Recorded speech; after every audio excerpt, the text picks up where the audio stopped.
What's up, guys? Welcome back to the Recovery After Party. I'm Joe Hekkema. And I'm Eric Baker. So we got some big news. We just came back from 106.1 FM here in Muskegon, and they are actually going to begin airing our podcast every Sunday at 1 p.m. Yeah. That was a connection Eric connected us with, and the DJ's name is... DJ Q89. Yeah, DJ Q89. So he's pretty cool, and it's pretty cool to be able to, in our hometown, put our recovery podcast on the air. So we're excited for that. We have my good friend and cheater, Greg Balcom, over here. He's he's a cheater, dude. Okay. He set me up the whole time for this race for recovery. And if you guys don't know, Greg is a parole officer here in Muskegon County. So he set me up, he tricked me, and totally cheated and won the race. So these right here are the Nike race trophies. Them are actually pretty stellar trophy. Yeah, they're supposed to be mine. So now that I think about it, this was recorded. Yeah. Okay. And so if you watch closely, even though I'm accused of cheating, somebody didn't take their full spins on the bat. I just want to put that out there. It should be expected. I'm a criminal. So you get to air the grievance because you lost. Yeah. Is there going to be a rematch or what? Oh, I'm sure there's going to probably be a rematch. Maybe we'll do something a little different. I don't know. You guys will have to stay tuned and see what we come up with. But I promise it will not be a donut eating contest. Shout out to Wesco. Yeah. Shout out to Wesco. For the record, I do have a clean date now. Oh, yeah. Yeah, June 4th was my last Wesco donut. Yeah. Okay. So, and I'm feeling the pressure to relapse. What's that, 4 days? Huh? 4 days? 4 days. That's pretty good. That's pretty good, man. 4 I say days. 5 because why not? Well, we here at Samaritan Way are very proud of you, Greg. So we got a list of questions from our listeners that sent us some things that they wanted to ask parole and probation officers. So we're going to run by some of them with you today. Can you explain the differences between a parole officer and a probation officer? Yeah, absolutely.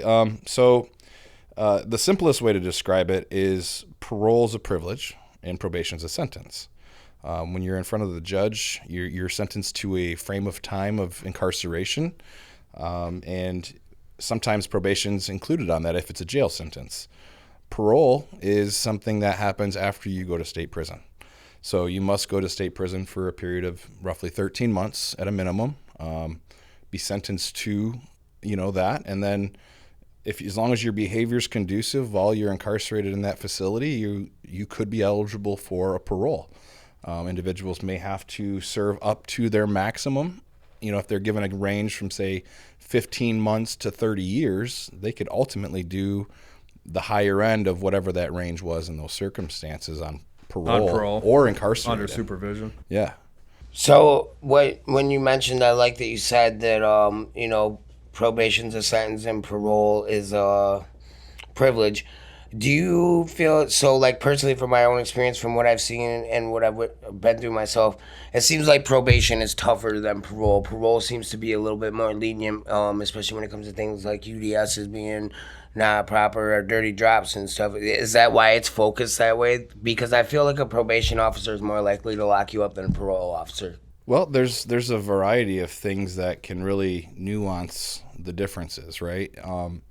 When you're dealing with somebody on probation, the judge has the authority in the case. So if somebody makes a mistake, say a positive drug screen, then we can basically schedule a show cause to discuss that violation of probation. That could be anywhere from a couple weeks at the earliest to maybe a couple months out. There's a lot of differences that I can't really speak on regarding the processes of probation or parole, but in my opinion, we're not that different. My job description is the same as someone who's a probation officer. So when it comes down to it being more difficult, I think that tends to be more on the mindset of the individual than it is of the process. With parole, the parole board is the deciding authority. They're the one that grant the privileged release of coming out. They're the ones that maintain the expectations of whatever it is on your order, and we can address problems more in real time than waiting for a hearing later down the road. Yeah, that's good. Privilege. It sounds like, privilege is something that doesn't have to happen either, right? No doubt. So yeah. like if someone's in prison, they don't necessarily have the ability to always get parole, right? Right. Yeah. If they're being a knucklehead, and getting into problems or fights or assaulting staff, catching new cases inside, which can happen, then the parole board has no obligation to release those individuals. But they do have regular visits or reviews, so to speak, with these individuals, and trying to encourage them to change a few things about what they're doing to maybe make them eligible for parole. So it's definitely not without trying. All of us try in our respective lanes to see success, whether that's in a facility, in a jail, on supervision. So, as a person that we can probably say has been involved with the criminal justice system since a young age, that gives me kind of a different outlook on things, because in my own mess and my mind thinking, I've always thought parole, probation, prison, jail, they're out to get you, not make you better. That's kind of where we come from, the mindset that we have. So it's good to be able to get, what's actually happening with a clear mind of how you guys look at and view things. So with that being said, do you have a personal experience with addiction, either yourself or a loved one? Yeah, I think throughout my lifetime I've observed things, whether it's somebody getting too intoxicated for their own good and getting into trouble. I had some close run-ins at a younger age when I was underage, and fortunately I kind of learned through those experiences on my own. But not everybody's that fortunate. Not everybody learns given the consequences of a decision or of an action. So I do know several people in my personal life, my family, that have struggled with addiction. Some are still, and some have fortunately come out of it, and they're showing the world that that's behind them. And I think we all carry a healthy level of anxiety as to what if they fall down and they can't get out of it again. But we pride ourselves in being able to celebrate where they're at now, despite where they've been. Mm-hmm. Yeah. So do you think having that personal experience involved is why maybe you're kind of more forgiving and trying to find a different option besides incarceration for those that provide abnormal UDSs or are struggling with addiction? Because I've personally seen you go above and beyond what I've seen from other people and try to get people in the treatment, try to get people into Samaritan Way, try to get people in the Fresh Coast and other community agencies, and I see that a lot out of you. So I think personally, being a human being is ultimately what I pride myself in doing. Being able to see individuals putting in effort and investing in their own future. That's why I do what I do. When I was young, I had a goal of helping people. That's what I wanted to do when I grew up. And then that became, I want to be a police officer. And then that became, well, let's look at other options because your grade point average in college is too low to get into the academy, right? But, seeing people try, is really what sparks my encouragement. Also recognizing the opposite. There are some people that have no desire to change, and that's what's going to keep me in business, right? Or keep my job secure. Mm-hmm. But ultimately, I wouldn't say my personal experience too much plays a role.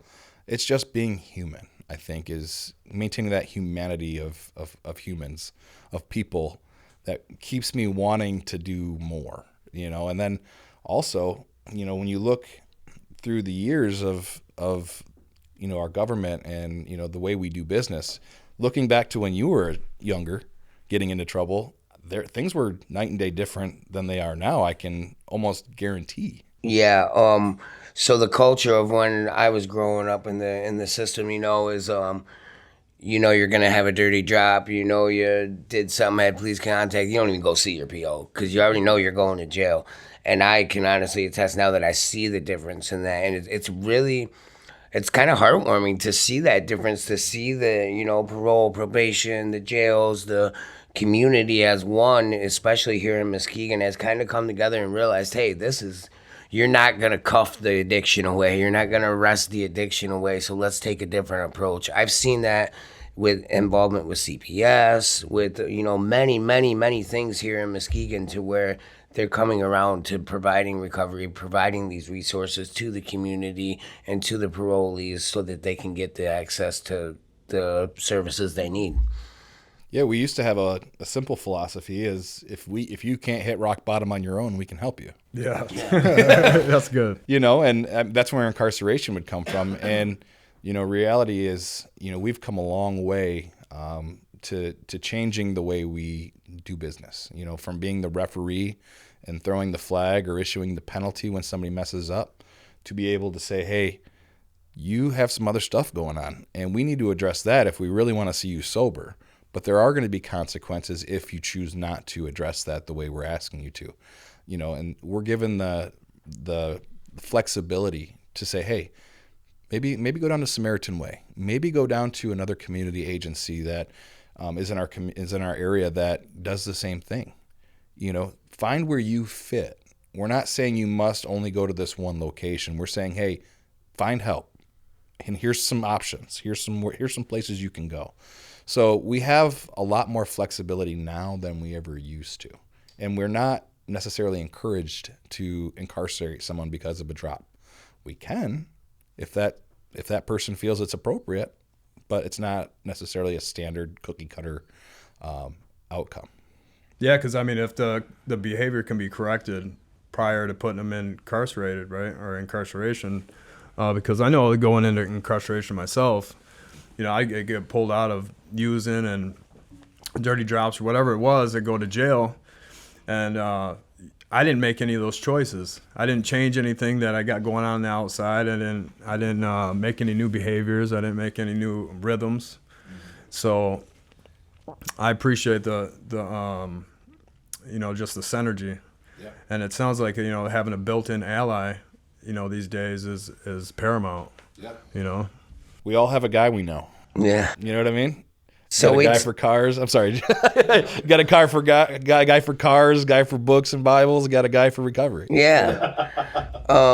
So we talked a little bit about how the community has changed. I feel like in the past you told me you were kind of one of those harder parole officers, and you kind of made a change to different, right? Sure. There's a status quo. When you look at careers, right, and they could be in any industry, in any role or capacity, you tend to adapt to what's around you, what's the mainstream. That's just typically what happens, And when you come in, you're told about the rules, you're told about the expectations, and you don't want to let down your colleagues. You don't want to let down the system. You don't want to let down the offender or the individual that you're dealing with. So fortunately for me, I was able to have some conversations early on where I was able to learn and explore that we don't have to necessarily go this way. This is what we've always done. But if you find that there's a better means, to address this, let's try it. And you've had some success with that with your own parolees, probably. Absolutely. Yeah. I know I've talked to a lot of your parolees that are very thankful for the way that you are as an agent. Looking back in time, was there a certain pivotal point that it kind of changed? Yeah. So, interestingly enough, we all remember COVID. Mm-hmm. Okay. And before COVID, our frame of mind was lock them up. If you can't hit rock bottom, we'll help you. That's the unfortunate consequences. That's where you're going to end up automatically if you don't change anything. Right? That was the philosophy. With COVID, interestingly enough, throughout the nation, jails were saying, hey, if it's just a violation of their supervision, we don't have time for that. We want to deal with people that are more violent, people that are, out here committing more serious crime than somebody who's just violating their supervision. So it kind of forced, I think, the nation to look at approaching violations differently, incorporating more of that coaching method. is really what was found to be the best practice. Saying, hey, your behavior isn't conducive to this way of life or this thought process or this belief. You're going to do community service. That's an alternative to jail. Finding more diversion type deals, yeah. Exactly. Or, hey, you know what? You haven't tried this way yet. Go over here to this agency. Go over here for your mental health. Look at the underlying factors more instead of putting you just in jail where you're not going to get anything really other than time. Dead time. Dead time, yeah. Time you'll never get back. I did learn some things in jail that I brought to the outside world, though. I can tell you that I can make one heck of a cook-up. I actually do it right here at the center. If you guys don't know what a cook-up is, that is like the filet mignon in jail to be able to eat. So me and Eric did that a while back. We made a sweet roll. We took a bunch of little Debbies and crushed them up and rolled them up in some dough that we made, and we did it like we were in jail. So minus a couple things like spatulas and things you wouldn't be able to have. I mean, well, yeah. You got to go full into it. Well, if there was an apocalypse, I mean, the people that have been in jail are surviving. We are thriving, right, man. So you better be careful, because if the zombies come, might need to come back to your friends Joe and Eric to learn how to live, buddy. I'm there. So let's talk a little bit about reentry. How do you help individuals successfully reintegrate into the community? Well, I think the biggest thing that I can speak on is transparency. Okay. I think in my role, I think I have the ability to lie and trick and, all the things, but I don't think that really builds trust. So if I maintain transparency and I'm up front and explaining guys, hey, this is your first time, expect X, Y, and Z. And they're like, really? And I'm like, yeah, expect X, Y, and Z. It's not going to be easy.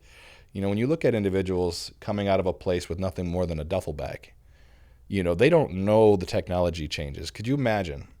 I have a gentleman who just did a significant amount of time. We'll just say 40 years, okay? He's missed technology. Mm-hmm. I think he may have had payphones and a pager back in the 70s, roughly. So when you have an individual coming out of a facility that has been gone that long, the way of life inside is maintained, but the way out here is different. They don't know how to use the bus system. They don't know how to use tap as you pay. Like, what is that? We use cash. Cash is like almost obsolete, right? Yeah. How do they use technology? Everything is on your phone. Appointments, bank accounts, email, communication, So keeping things real in that sense kind of helps pave the way into the harder conversations. What's your family like? What's really going on behind closed doors? Not because I need to go tell, but because I need to help get you out of that. If that's truly what's going on, we got to figure out more things like for stability. We got to talk about what employment looks like. Are you able to work in a factory? Do you know what Indeed is? Do you know what Indeed is? Right. Like, not everybody is wanting to work in a factory setting. So I shouldn't push only factories. I should be able to, and we have these conversations like, what do you want to do? I like having those conversations with individuals. What do you want to be when you grow up, before you're done with this term? Who are you now? What is your goal? Like, what are you pursuing? You're chasing, and if there isn't an answer for that, let's find one. So, I think transparency is one of the most important realms in honesty. I don't lie to my people. If they ask the question, am I going to go to jail? I will give you a yes or no answer if I know that answer right then. And then whatever they chose to do after that is 100% up to them. I think that's funny. So one of my mentors early on, he would take people out to breakfast, and that's the key. You knew if that guy took you to breakfast before court, you're going to jail. So, and I was just talking with him about that the other day. He's like, I bought so many breakfasts. So that's so like when people are reintegrating, like they get out prison, right? They're not getting out of jail. They get out of prison. Right. They come to your office. Do they get dropped off? You pick them up. There's so many different varieties of what happens. Some individuals are able to call me on their way home, and we can establish a plan. I like to meet them where they are. Let's meet at your house where you feel comfortable. If I ask you to meet me at the office, there's a stigma there. Yeah, you think you're going to There's some jail. negativity, trauma, maybe if you've been on this before. I like to meet people where they feel comfortable. If they want, and I've had a fair number of people that want to meet at the office. That's just normal for them, and I'm fine with that. Is there a certain like time period that they have to reach out to you when they get out? During business hours, and it needs to be the day of. Okay, day of. Yeah. So if they wait a couple days after, they may unfortunately have some consequences.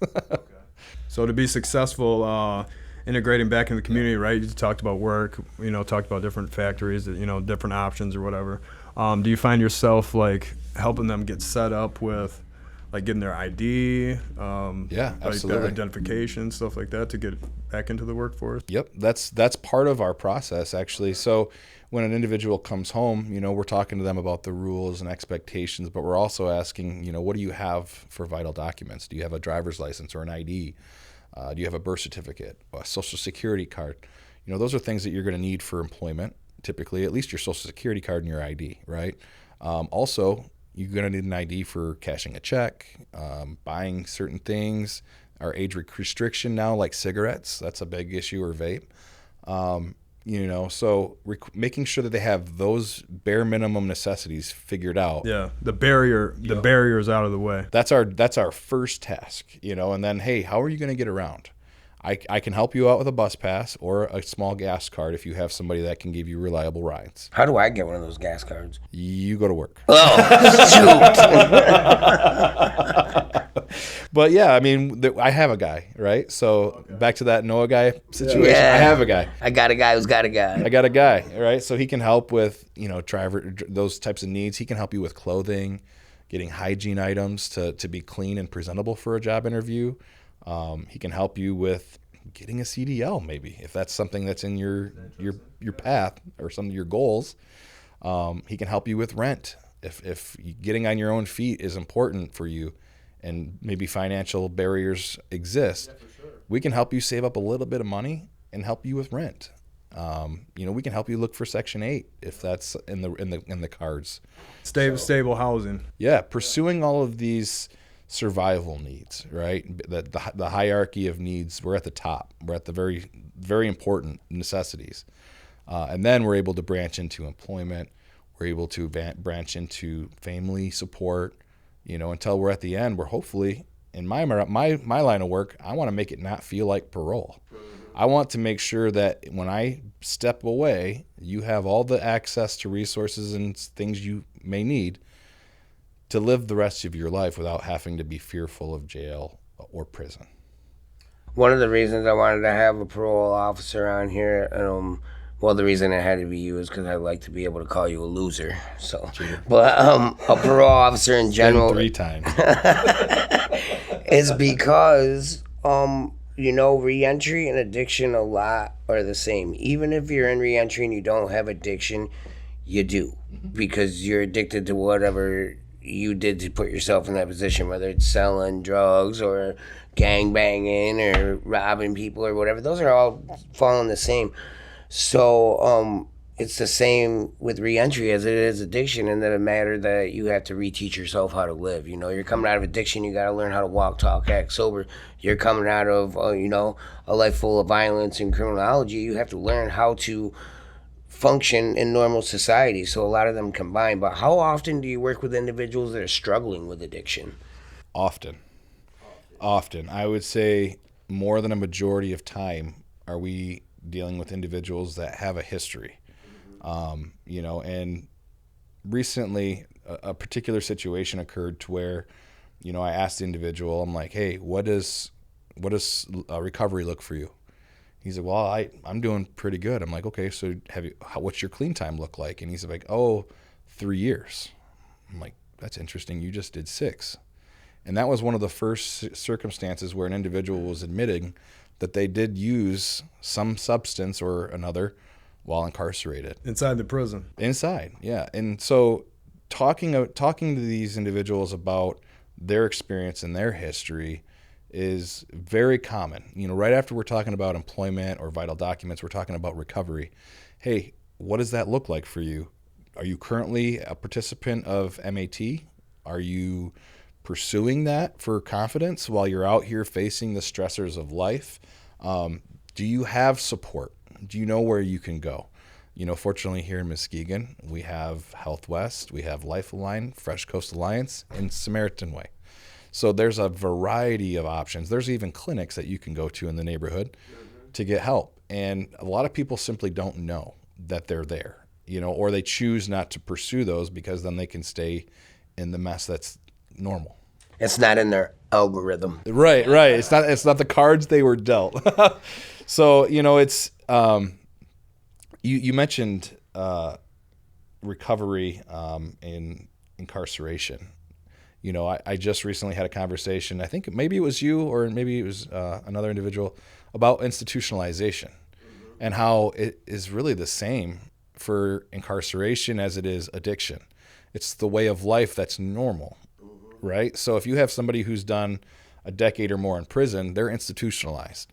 If you have somebody that's been in recovery or struggling with addiction for a significant period of time, they're institutionalized to that way of life.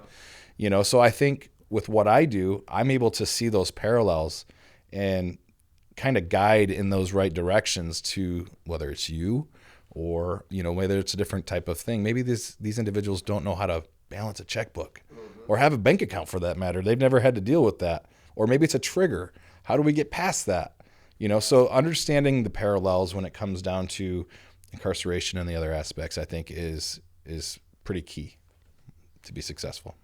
Yeah, I think that whether it's addiction or incarceration, it's all a part of being from the streets. So I always use the example, like early on in recovery, I was through all my substance use. I was always a hothead. I was known as a hothead. I was the person that was going to sock you in the mouth for looking at me sideways, and that's just who I was. And coming into recovery and becoming a Christian and learning these other things, I had to step away from that. And I'm coming up on 6 years. I still struggle with that. If somebody says something disrespectful, I'm like, ooh, do you know who I am? Oh. And it's so hard to keep that down. So I can imagine it's the same way for the people that were gangbanging, people that were in violence, people that were on the streets. That's just the mentality that we have. We're not going to let nobody walk on us. And if they do, we're gonna stomp back. So it's very hard to unlearn those traits. Yeah. What about you, Eric? Do you have those moments too? I've been conditioned to just be cool, man. Yeah. It took a lot of work. And you were talking earlier when we were on that podcast, your addiction actually began after high school, correct? Yeah. Yeah, so you were matured a little bit. Mine started as an adolescent, so I didn't learn none of those skills, and I almost wonder if it was, I don't want to say better, but it was probably a different journey for you while you were using substances, and maybe even a little bit harder because you didn't have that street background, maybe. Yeah, I was kind of just sheltered. Yeah, sheltered. I went to, for the most part, went to public school, but then I went to private school for a while, and I did not see you from a private school. And that's where DJ. You have a tattoo on your face, dude. Q89. Yeah. So I got that in jail. Oh, okay. Shh, Greg's right there. Yeah. No, I didn't start using hard drugs until I was 25. Okay. But the hot-headedness, some people have it, some people don't. I think that over the years of just dealing with or working with God, right? He's kind of helped me with that a lot. I just have to have patience, and I've had relatives that were really hot-headed, and I've seen kind of where that got them. I got a cousin he went to prison for different things, and it's just wow. So, well, Greg, what factors contribute most to successful parole outcomes? A desire for better, honestly, is the only real simple way to put it. When individuals, constantly reflect and say, this is just who I am, there's no room for growth in that mindset. When they say, no, I learned this, or I'm about this, and this is where I'm going, that's a good indicator a lot of times that this individual is moving up instead of staying parallel to where their situation is or declining. Somebody who wants to change their story. You know, that's individual. That individual is truly setting themselves up for success. They're eager to learn. You know, they want to go to school, or they want to not only get a job but promote in that job. They start to feel success. Those are so important. When they're proactive in addressing their barriers, that's another great sign. So the list can go on, but I think theoretically speaking, those are probably some of the biggest factors that we see. Just the willingness. Yeah. So what do you enjoy most about being a parole officer? And don't say locking people up. No, I actually don't enjoy that. It's part of the job, but it's not something that I enjoy. What I enjoy, though, is seeing people have that aha moment. You know, when they start to feel success. When you mentioned in your first episode that cookout on Memorial Day and watching the people incorporate with their family and their children, that's the same for me. I love watching people be able to not only talk to their kids, but to get visitation time back or even get custody back. I like to see them being trained to be a supervisor at work and watching them talk about the excitement of that. You know, I like watching success. And honestly, when I see somebody that's pursuing success, I'm going to go out of my way to help. If they're not, well, then I will do my job and what's expected of me, and I'll address that as we need to. But I want to see people succeed. You mentioned earlier, it kind of just reminded me, so I'm going to shoot back a little bit. That sometimes you get individuals say that this is just who I am. And it reminds me so much of some of the people that I've had to recovery coach early on when I was still doing real coaching before I had to sit at a desk all day. It hurts me to even say that. But, one of my famous lines back is, and I actually learned that from my mentor too, is, yeah, but is that who you want to be today? Or who do you want to be today? So when I was going through my phase of still wanting to wear Jordans and not dress clothes all the time, and my mentor was really on my butt about it, I told him, texted him one morning, well, don't be mad, I'm in my street clothes today. Hope that's cool or whatever. And he's like, yeah, that's cool, but who do you want to be today? I'm like, son of a gun. Oh, putting my tie on. So I think that's kind of cool that you hear the same thing from reentry and the same thing from recovery. And that's why I always say they tie together good. No, I mean, I loved when I was in KPEP. I did KPEP, and one of the mandatory rules was the dress code. Oh, yeah. Right? So I got in there. I didn't have any clothes, but the only outfit I had coming from Eaton County. And I got in there, and they were talking about a dress and tie, or I don't think you had to wear the tie at the time. A collared shirt. So, when I first was able to go to, I think I got a Goodwill voucher or something like that, and they came and brought me shopping.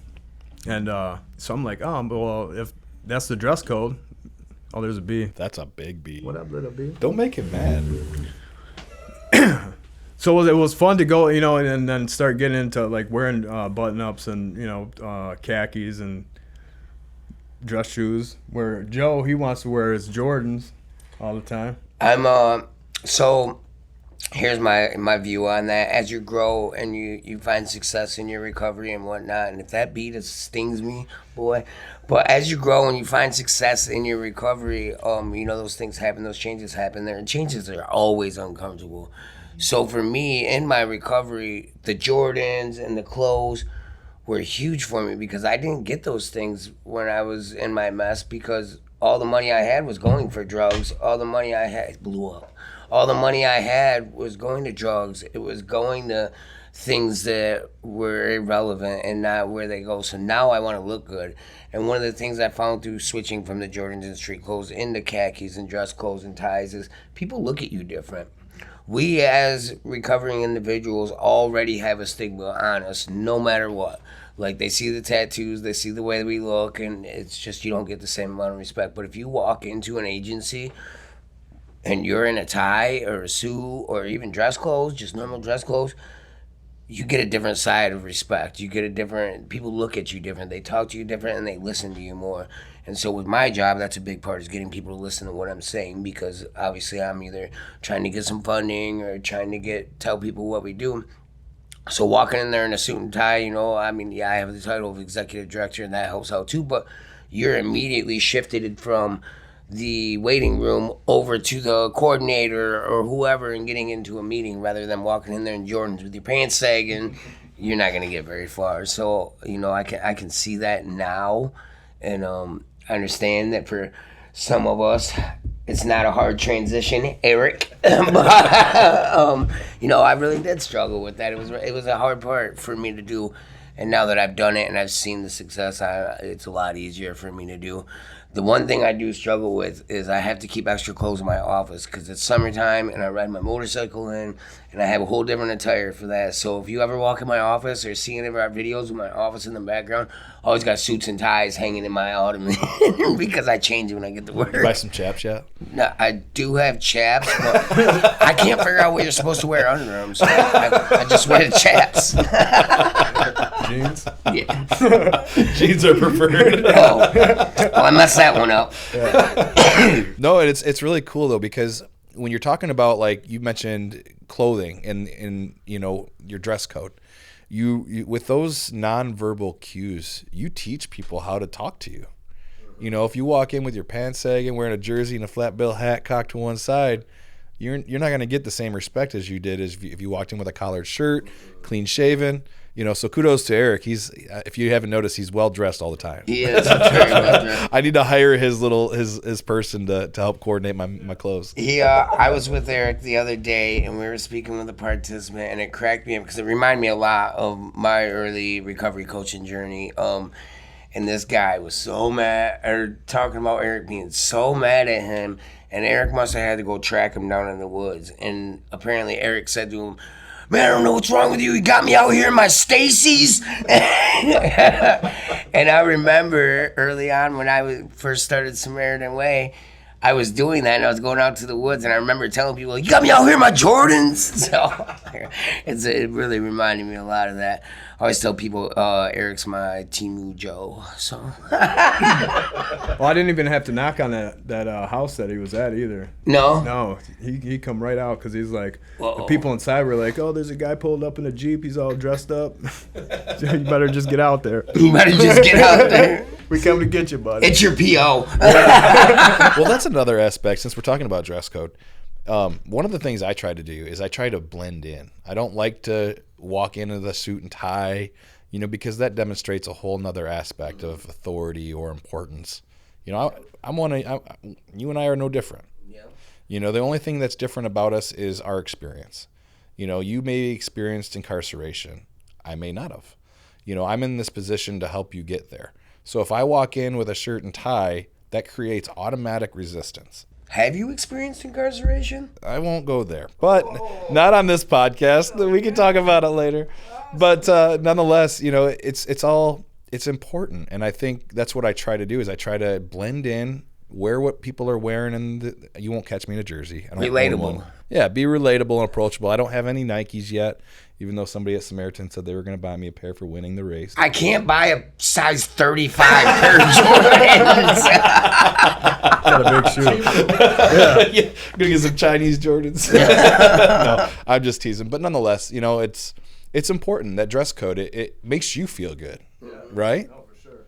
So. Yeah, it really does make you feel good. Even when I'm putting on a tie in the morning, I hate it. But I'm like, well, you know what? At least I'm in a position where I get to wear a tie. I get to dress like this, and it's, But the relatable thing is what I use to be able to wear Jordans, because I'm like, hey, man, I got to do street outreach today, so I'm going to have to wear my street clothes. We're going in the streets, and then I pick my Jordans, match them to my shirt, because, I got to be pretty, so. You should bring back the frosted tips. Yeah, no. I did do that. I know you did. I seen it in one of your pictures. Yeah, I did do that, yeah. Seashell necklace and frosted tips. You had the frosted tips. Stop it. Giving away family secrets here, man. We're going to have to show a picture of that. Yeah, when I was, I think you've seen it in one of my booking pictures, probably. No comment. Yeah, I think I was like 15 or 16. I did the whole Frosted Tips and all that. Right after that, I went to jail, so I guess the Frosted Tips were not it.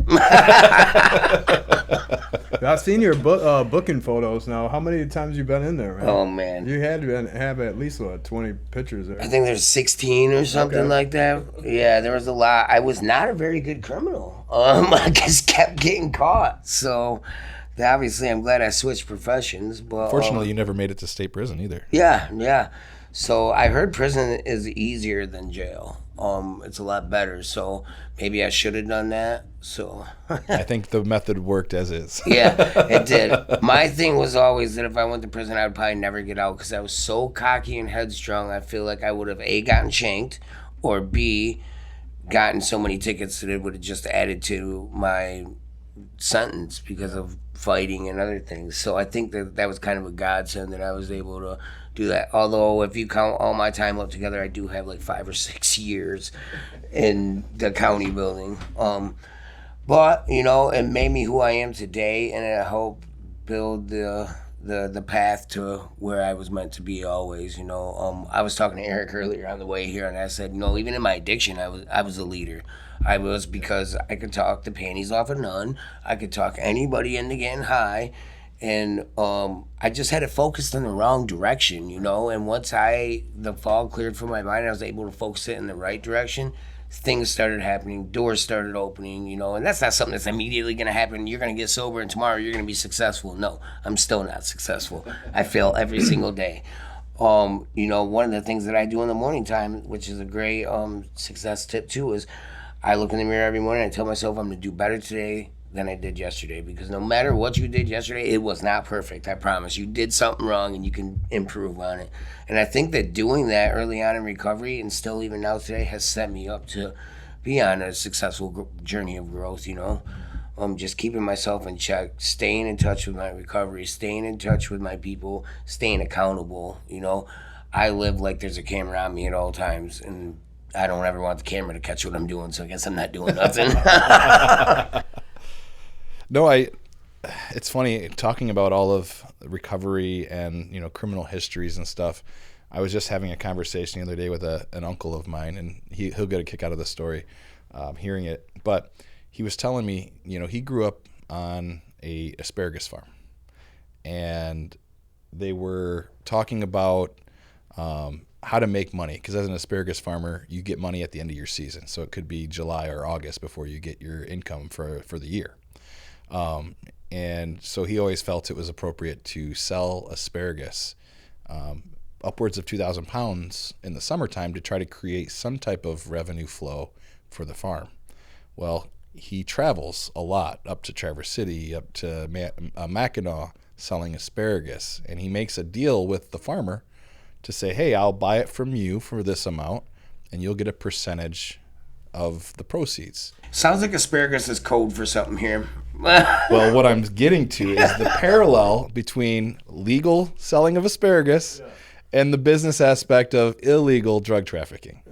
So people can find their strengths, right? I'm not saying my uncle was a drug dealer. He's not. He's never been. But if that was something you experienced in, that leadership aspect, the communication, the hustle, all of that's a parallel, and you can find success in what you're good at out here in the normal world and not have to look over your shoulder. I'll tell you one thing, you just cracked the code of recovery right there. That's exactly what I did. Every single thing that I learned in the street, I took it and I focused it towards recovery. I did this in the street, so I'm going to do this in recovery, I always use the term that I used to sell dope and now I give away hope. There's been many people, I sold them the first bag of dope and I've given them the first case of hope. So, I've used marketing ploys like that, dare I say, so it's good. I think that just about wraps up our time. If you guys want to connect with us more, subscribe to our YouTube channel, connect with us on Facebook, SamaritanRCO.org, and on Sundays, check us out on 106.1 FM, and we look forward to seeing you guys again next week. This was the Recovery After Party. Boom.